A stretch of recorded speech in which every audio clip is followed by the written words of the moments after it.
This month's movie recap, February 2026, from worst to best, in just under 3 minutes. At bottom of the list, and the worst film I've seen released this month, was actually the last film I've seen this month, Scream 7. Really, really poor, as bad a follow-up as I can think of to Scream 5 and Scream 6. Just not worth the time, and the worst of the franchise. And then also at the poorer side of the movies I've seen this month, Cold Storage, a movie starring Joe Keery, Georgina Campbell, Liam Neeson and Leslie Manville, should not be this boring, this predictable. A film that has silly moments but doesn't play into the silliness half enough. It plays into the comedy but not half enough. And overall is just not that... It's just nothing.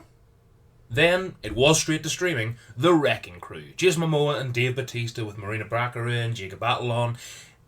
Honestly, it billed itself as a lot more fun than it was, and while it didn't annoy me half as much as Cold Storage did, I did think that this is basically exactly what you would think it is, and it never surprises you. Some of the action scenes and comedic moments were fun, but just one of the most forgettable movies you'll ever see.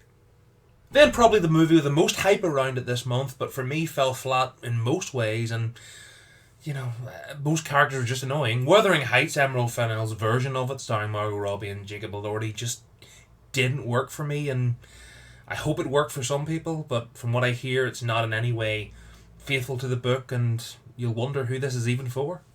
And from big budget to low budget, but a more of a success story of this time of the year, Iron Lung, directed and made by Markiplier, Mark Fishbach. Honestly, a courageous and interesting effort on the first time.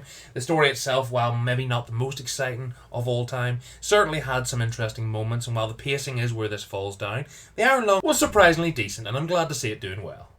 And lastly, the film I enjoyed the most that came out this month, Send Help. Sam Raimi at his best. Rachel McAdams in such a fun role for her, Dylan O'Brien, and that dynamic between the two of them, the chemistry works so well. The island dynamic, the boss and employee, and how that flips on its head. Send Help is definitely the most fun I had at the cinema this month, but honestly, when it comes to February, it was a bit of a slow month. There wasn't too much to work from here. However, it does sound like March is looking a bit more exciting, so let's hope that's the case.